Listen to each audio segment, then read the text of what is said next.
আবারও স্বাগত ২১শে বিজনেস। দর্শক, এখন রয়েছে রেমিটেন্স প্রবাহ ও প্রবাসী কল্যাণে সরকারের নানামুখী উদ্যোগ নিয়ে বিশেষ আলোচনা। আর এই আলোচনার জন্য আমাদের স্টুডিওতে রয়েছেন সেন্টার ফর এনআরবি এর চেয়ারপারসন MS শেকিল চৌধুরী। দর্শক, ২১শে বিজনেসের এই অংশটি দেখছেন আলোক হেলথ কেয়ার অ্যান্ড হাসপাতালের সৌজন্যে। আপনাকে স্বাগত ২১শে বিজনেস। শেকিল ভাই, প্রথমেই সরকারকে সাধুবাদ জানাই যে আমাদের যে রেমিটেন্স যোদ্ধা তারা অনেক বছর যাবৎ কিন্তু অবহেলিত রয়েছে এবং তাদের জন্য নানামুখী উদ্যোগ নেওয়া হচ্ছে এবং আমি যতটুকু শুনেছি খুব দ্রুত বাস্তবায়ন করারও ইঙ্গিত রয়েছে। আপনার কাছে প্রথমে জানতে চাচ্ছি, এই যে রেমিটেন্স কার্ড, এই রেমিটেন্স কার্ডে যে প্রস্তাব এসছে এর মধ্যে কি কি সুবিধা রয়েছে আমাদের রেমিটেন্স যোদ্ধাদের জন্য এবং প্রবাসীদের জন্য? অনেক ধন্যবাদ। এই সরকার ক্ষমতায় আসবার আগে তাদের রাজনৈতিক ইশতেহারে কিন্তু এটা বলেছিলেন যে তারা একটা প্রবাসী কার্ড চালু করবেন। তারা কিন্তু ফ্যামিলি কার্ড চালু করেছেন, ইতিমধ্যে কৃষক কার্ড চালু করেছেন, আরও বিভিন্ন খাতভিত্তিক কার্ডের ব্যাপারে তাদের পরিকল্পনা যেগুলো আছে এগুলো বাস্তবায়ন হচ্ছেও। প্রবাসীদের কার্ডটা নিয়ে আমরা আজকে যে কথাটা আলোচনা করব, এই কার্ডের এই জাতীয় একটি কার্ড কিন্তু বাংলাদেশের আগে জনশক্তি কর্মসংস্থানের থেকে দেওয়া হতো। সেটা হচ্ছিল বিএমইটি কার্ড বলতো এটাকে। আচ্ছা, ওইটাও প্রবাসীদেরকে দেওয়া হতো। এটি ছিল যারা বিএমইটির মাধ্যমে যারা কাজ করতে দেশের বাইরে যাবেন তাদের একটা আইডেন্টিটির মতো কাজ করতো এটা, এবং ক্ষুদ্র একটা জনগোষ্ঠী। হ্যাঁ, এবং এটা যারা শুধু চাকরি করতে যেতেন তারাই পেতেন।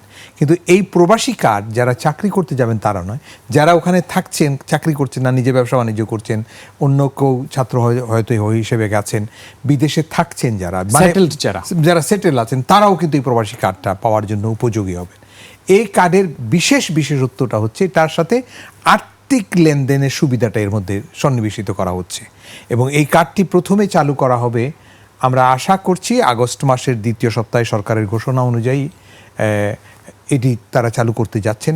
প্রাথমিক পর্যায়ে এই কার্ড 50,000 নারী কর্মীকে প্রথমে প্রদান করা হবে, এরকমের একটি প্রস্তাবনা আছে। সেটি জনতা ব্যাংকের মাধ্যমে এটির একটা প্রক্রিয়া হবে। আর 2027 সালের জুনের মধ্যে গিয়ে প্রায় 2 লক্ষ লোককে এই কার্ড দেওয়া সম্ভব হবে। এইরকম এটি একটা নতুন পরিকল্পনায় যাচ্ছে। আমরা এটাকে স্বাগত জানাচ্ছি কারণে যে আমাকে পরিচয় করবার জন্যে আমার একটা পরিচিতি কার্ড এটি হবে। এই কার্ড কি বিমানবন্দরে যে হয়রানি হতে হয় অনেক সময় আমাদের রেমিটেন্স যোদ্ধাদের, প্রবাসীদের, এই হয়রানি বন্ধে সহযোগিতা করবে এই প্রবাসী কার্ড? অনেক বেশি করার কথা, কারণ এটাতে কিউআর কোড দিয়ে এটার মধ্যে যে ব্যক্তিগত তথ্যগুলো সন্নিবেশিত থাকবে এটার মধ্যে, এটা এনআইডি কার্ডের মতো কিন্তু অনেক জিনিস থাকবে এটার মধ্যে। তখন একজন কর্মকর্তা যদি এই কিউআর কোডটাকে যদি তিনি স্ক্যান করেন তাহলে ওই ব্যক্তিটির যাবতীয় তথ্য তিনি ওখানে পেয়ে যাবেন।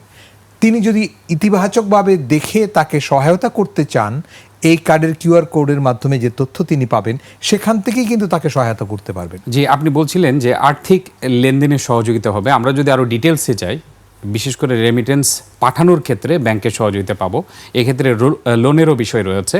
একটু যদি এক্সপ্লেন করতেন যে লোনের ক্ষেত্রে কি সুবিধা হবে? বিষয়টা তো খুব চালু হচ্ছে নতুনভাবে। আমাদের এই কয়েকদিন আগে প্রবাসী মন্ত্রী, যিনি এখন দায়িত্বে আছেন, জনাব আরিফুল হক চৌধুরী, তিনি আমেরিকাতে গিয়েছিলেন একটা সফরে। সেখানে তিনি প্রবাসীদের সামনে এটির ব্যাখ্যা করেছেন যে আমরা এটি চালু করতে চাই, রাজনৈতিক কর্মসূচির মধ্যে ছিল এবং প্রবাসীদের ব্যাপারে যে গভর্নমেন্ট যে প্রায়োরিটি করেছে এই প্রায়োরিটির একটি অংশ। সকলে কিন্তু এটাকে সাধুবাদ জানিয়েছে এবং তিনিও বলেছেন যে এটি অত্যন্ত কি বলা যায়, হয়রানিমুক্তভাবে একজন প্রবাসীকে কোথাও উপস্থাপনের করবার জন্য একটা আইডেন্টিটি কার্ডের মতো এটা কাজ করবে। এই কার্ড দিয়ে আর্থিক সহযোগিতা ব্যাংকিং চ্যানেলে তিনি যখন যাবেন এই কার্ডের মাধ্যমেই তার তথ্যগুলো ব্যাংকের সাথে সন্নিবেশিত হয়ে থাকবে। তিনি দেশের বাইরে এবং দেশের ভিতরে দুটোতেই ডুয়েল কারেন্সিতে কার্ডটি ব্যবহার করতে যাবেন। এগুলো প্রস্তাবনার মধ্যে আছে। এখনও যখন আসবে প্রক্রিয়াতে তখন নিশ্চয়ই আরও অনেক ফেসিলিটিজ এটার সাথে যুক্ত করা যাবে। আপনারা জানেন যে এখন ডিজিটাইজেশনের এই যুগে কোনো একটা বেসিক জিনিস আপনার হাতে যদি থাকে এখানে কিন্তু অনেক অ্যাড-অনস করা যায়। এই কার্ডের মধ্যেও আমরা মনে করছি যারা এই চিন্তাগুলো নিয়ে এসছেন সরকারকে আমরা নিশ্চয়ই ধন্যবাদ জানাই এবং যারা এটির চিন্তাটা যারা নিয়েছেন তাদেরকে ধন্যবাদ জানাই। এর মধ্যে নিশ্চয়ই অনেক ভালো এক্সপার্ট লোকজনের পিছনে আছেন এবং এই চিন্তাগুলো অনেকগুলো তারা করেছেন। যেমন আগে বিদেশ থেকে যখন ফ্ল্যাটের জন্য কেউ আবেদন করতেন তাকে তার নাম রেজিস্ট্রি, তার তালিকাভুক্তি, তার পরিচয় নিশ্চিত করা, এগুলোর যে জটিলতাগুলো ছিল এই কার্ড কিন্তু এখান থেকে তাকে মুক্তি দিবে। প্রবাসী প্রতিমন্ত্রী একটা কথা বলেছেন, এই যে আমাদের যে সাবেক ছাত্রনেতা নুরুল হক নূর, তিনি একটা অনুষ্ঠানে এরকম বলেছেন যে এই কার্ড যারা নেবেন তারা যখন প্লট ফ্ল্যাট জাতীয় প্রবাসীদের জন্য যেগুলো নির্ধারিত করা আছে সেই জায়গাতে যখন যাবেন এই কার্ড তাকে অগ্রাধিকার দিবে আচ্ছা। এবং তাৎক্ষণিকভাবেই তিনি পাবেন।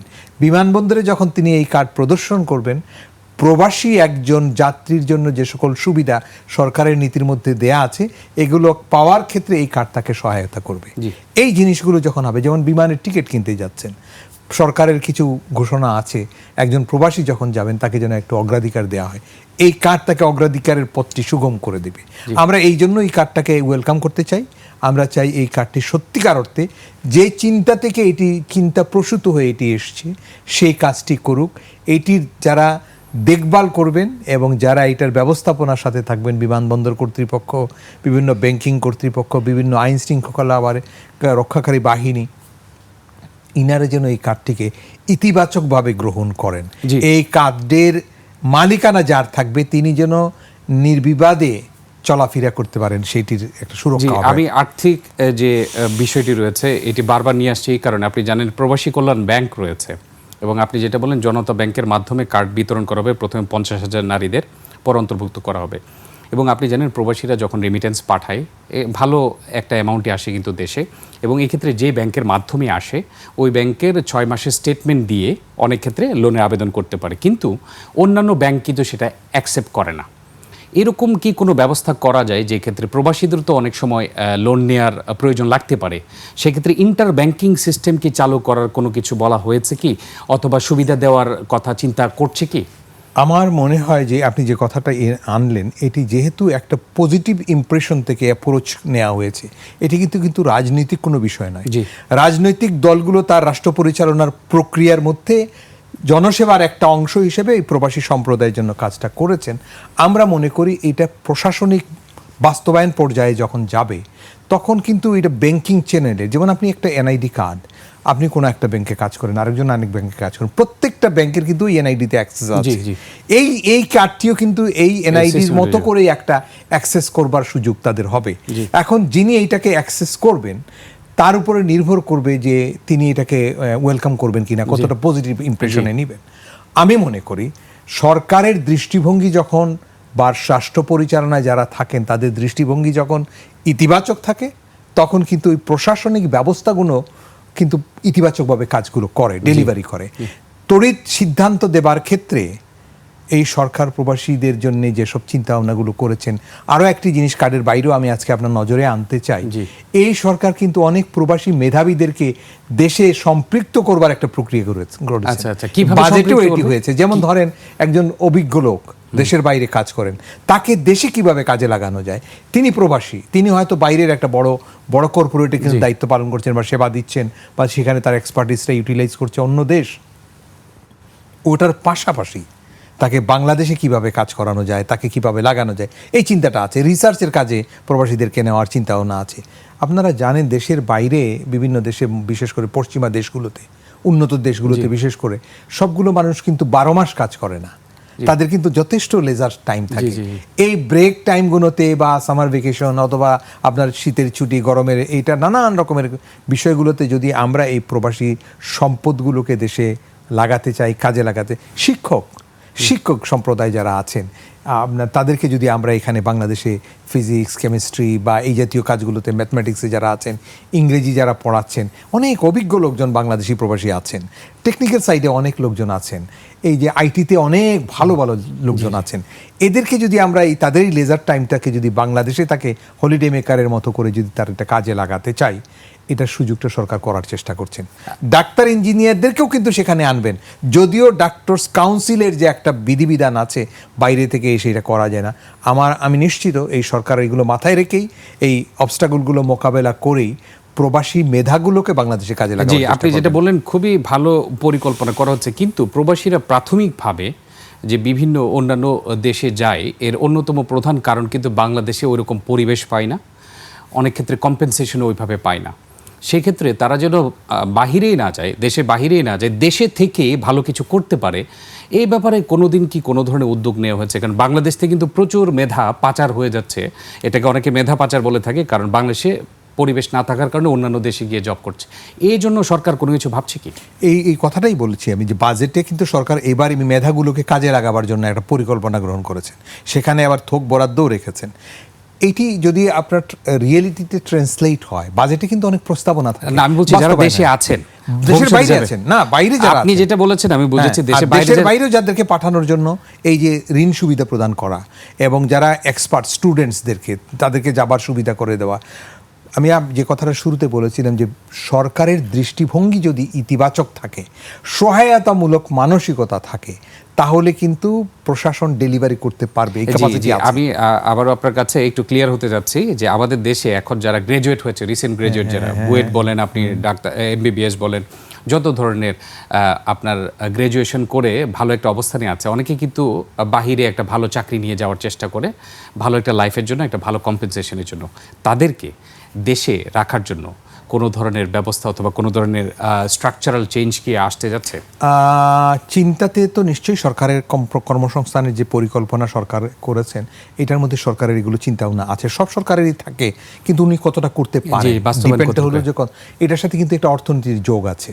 আপনি চাইলেই আপনার ইকোনমির সাইজ, আপনার ইকোনমির ডিম্যান্ডস, এগুলোতে আমার ধরেন 20,000 ডাক্তার প্রতি বছর বের হলো, মনে করেন আপনি প্রতি বছর 20,000 ডাক্তার আমি বের করলাম, কিন্তু এই 20,000 ডাক্তারকে এমপ্লয়মেন্ট করবার মতো ক্যাপাসিটি আমার হসপিটালগুলোতে আছে কিনা, আমি দিতে পারছি কিনা, বা সেগুলোকে যে প্যাকেজগুলো দিতে একজন ইন্ডিভিজুয়াল ডক্টরের পিছনে যে প্যাকেজটা আমার দিতে হয়, সেটা আমার ইকোনমিতে অ্যাপ্রুভ করে কিনা, এগুলোর অনেকগুলো বিষয় আছে।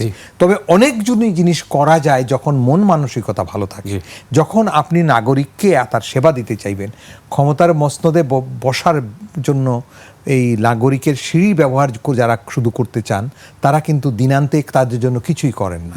আমরা মনে করি এখন একটা অভ্যুত্থান পরবর্তী সময়ে একটা জনগণের ইচ্ছা চাহিদার মধ্য দিয়ে একটা সরকার প্রতিষ্ঠিত হয়েছে। আমরা কামনা করব, এবং তার সরকার প্রধান যিনি এসছেন, দীর্ঘদিন তিনি মানে দেশান্তরিত ছিলেন, সেখান থেকে এসে তিনি দায়িত্ব গ্রহণ করে অনেকগুলো নতুন নতুন এক্সাম্পল উনি তৈরি করছেন। জি, আমরা এবং আরও এক্সাম্পল নিয়ে কথা বলবো এবং শ্রম বাজার নিয়েও কথা বলবো, যে আসলে শ্রম বাজারের কি অবস্থা। একটা ছোট্ট বিরতিতে যেতে হচ্ছে। দর্শক, এ পর্যায়ে নিচ্ছে একটা বিরতি, ফিরছি একটু পরে, ততক্ষণ আমাদের সঙ্গেই থাকুন। আবারও স্বাগত 21 বিজনেস।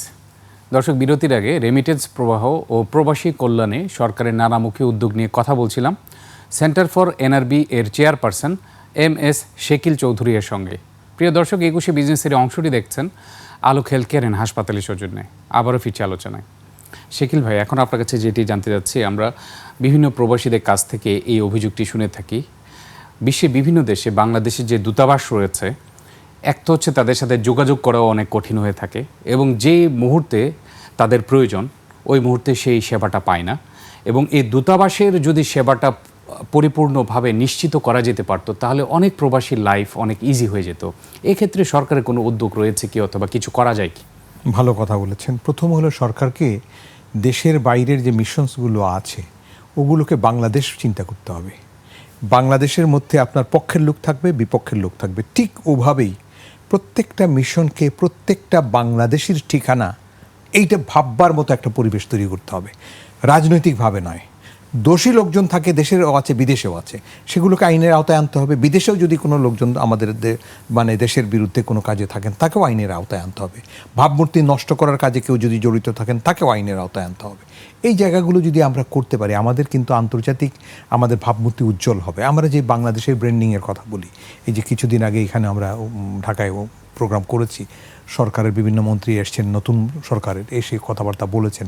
আমরা জাতিসংঘ সম্মেলনের সময় যাচ্ছি, প্রবাসীরা কিন্তু এখানে হোপসগুলো শুনতে চায়, কি করছে বাংলাদেশ, ভালো ভালো কী জিনিস আছে, তারা কিভাবে প্রচার করবেন। এখানে কিন্তু মিশনগুলো কিন্তু যেন রাজনীতির প্রতিষ্ঠান না হয়। আমি কিন্তু ব্যক্তিগতভাবে বলি, আমি দীর্ঘদিন যাবৎ 1988 সাল থেকে আনুষ্ঠানিকভাবে আমি প্রবাসীদের এই কাজগুলোর সাথে, এই গবেষণা কাজগুলোর সাথে জড়িত। এইটা পিওরলি একটি নন প্রফিট ইনিশিয়েটিভ, বেশ কয়েকজন মানে সমাজসেবী মানুষ মিলে আমরা করেছি। তো আমাদের কিন্তু টার্গেটটা হলো যে আমরা কিছু চিন্তা করব এবং সরকার এগুলো বাস্তবায়ন করবার জন্য সরকারের নজরে নিয়ে যাব। আমরা তাই করি দেশ এবং বিদেশে। আপনি 1988 সাল থেকে যেহেতু জড়িত আছেন, এক্ষেত্রে আপনার কাজ করার ক্ষেত্রে কোনো চ্যালেঞ্জ পেয়েছেন? এবং এত বছরে এর মধ্যে প্রথমত যে এক দুইটি চ্যালেঞ্জ রয়েছে যেটি দ্রুত নিষ্পত্তি করা দরকার, এরকম কিছু চ্যালেঞ্জ আমাদের সাথে প্রথম নিষ্পত্তি হলো যে লোকবল বাড়াতে হবে এমবেসিগুলোতে, যে মিশনগুলোতে আছে, যেখানে আজকে থেকে 15 বছর 20 বছর আগের যে মানে জনবল ছিল তাই দিয়ে কিন্তু মিশনগুলো চলছে, কিন্তু সেখানে কিন্তু প্রবাসী সংখ্যা বেড়ে গেছে বা দ্বৈত নাগরিকের সংখ্যা বেড়ে গেছে। কারণ আমি তো বাংলাদেশি হিসেবে তাকে ওন করছি। এরা তো $25 বিলিয়ন বাংলাদেশের প্রতি বছর পাঠায়, ব্যাংকিং চ্যানেলে পাঠায়, কোথাও থেকে এত টাকা পাই না, পুরোটাই কিন্তু এখানে থাকে। এবং সেটা ব্যবহার করে না। আচরণ নিয়েও প্রশ্ন এসেছে যে আমাদের যে দূতাবাস কেউ ফোন করলে প্রথমত যে কোনো দূতাবাস নিজেদেরকে অ্যাকসেপ্ট করতে হবে যে নিজেদের দেশের লোক, এক্ষেত্রে আচরণ নিয়ে কিন্তু অনেক অভিযোগ এসছে। আচরণের ব্যাপারে আমি মনে করব নতুন সরকারের প্রধানমন্ত্রী তিনি নিজে অনেক নির্যাতিত ছিলেন, প্রবাসের জীবনে তিনি অনেক রাজনৈতিকভাবে নির্যাতিত হয়েছেন। নাগরিক হিসেবে তার যে সকল সুবিধা পাওয়ার কথা ছিল তিনি পাননি, হয়তো অনেকগুলোই তিনি পাননি, নিশ্চয়ই পাননি। তো তিনি তার অভিজ্ঞতা থেকেই তিনি কাজগুলো করবেন যাতে করে শুধু রাজনৈতিক সম্পর্কের কারণে কেউ যেন ক্ষতিগ্রস্ত না হয়। কেউ যদি দোষী সাব্যস্ত হয়, যদি কেউ নিষিদ্ধ থাকে, তার ব্যাপারে ভিন্ন বিচার হবে, বিচারের মধ্যে দিয়ে হবে। কিন্তু শুধুই আপনার রাজনৈতিক সম্পর্ক বা রাজনীতির সাথে জড়িত ছিল, যেমন আপনি কোনো একটা রাজনীতি করেন, আপনার ভাইয়ের বাড়ি ভেঙে দিব আমি, এটা যেন না হয়, এগুলো খারাপ বার্তা। এবং এই রাজনৈতিক প্রভাব মুক্ত এবং মিশনগুলো যেন সব বাংলাদেশিকে ওয়েলকাম করে, এবং মিশনে যারা দায়িত্বে থাকেন তারা যেন রাজনৈতিক মাসুলটা ব্যবহার না করেন। মনিটরিং সেল করলে কেমন হয়? একটা ওয়াচডগ সিস্টেম তো থাকা দরকার। মাননীয় এই প্রধানমন্ত্রী কিন্তু অনেকগুলো ব্যাপারে দেখছি অনেকগুলো টিম করছেন তার ভিতরে, তার নিজের এই পিএমওর অধীনেই করছেন। আমি মনে করি এগুলো যদি রং হ্যান্ডলিং না হয় এবং এগুলো যদি মানে এক একটা মহিরুহ না হয়, সত্যিকার অর্থে যে ফিলোসফি নিয়ে তিনি কাজ করছেন সেই ফিলোসফিতে যদি এরা কাজ করেন, আমি শিওর ভালো ডেলিভারি হবে। আর যদি ইনি এটাকে নজরদারির মধ্যে রাখতে না পারেন, তাহলে পিয়নরা 400 কোটি টাকা যেভাবে নিয়ে গেছে, ইনারাও কিন্তু সেই বিপদের মধ্যে পড়তে পারেন এবং তাকেও বিপদে ফেলতে পারেন। আশা করি সেটি হবে না। সর্বশেষ প্রশ্ন করতে চাই সংক্ষিপ্তভাবে 30 সেকেন্ডে, শ্রমবাজার কি খুলছে আগের মতো? শ্রমবাজার, অনেকগুলো শ্রমবাজারের জটিলতা আছে, যুদ্ধের কারণে আছে, আমাদের নিজেদের আইন ভঙ্গের কারণে আছে। এগুলোকে স্ট্রিমলাইনিং করা, নতুন বাজার তৈরি করা এবং স্কিল মাইগ্রেশনের ব্যাপারে স্পেশাল ইনিশিয়েটিভ আমি মনে করি সরকারের নেওয়া উচিত। জি, আপনাকে অসংখ্য ধন্যবাদ আমাদেরকে আজকে সময় দেওয়ার জন্য। দর্শক, এতক্ষণ রেমিটেন্স প্রবাহ ও প্রবাসী কল্যাণে সরকারের নানামুখী উদ্যোগ এবং এর নানা দিক ও করণীয় নিয়ে কথা বলছিলেন সেন্টার ফর এনআরবি এর চেয়ারপারসন MS শেকিল চৌধুরী। নিচ্ছে একটা বিরতি। দুপুর 2টা 30 মিনিটে আবারও ফিরে আসবো 21শে বিজনেসে। দেখার আমন্ত্রণ রইল, 21শে সঙ্গেই থাকুন।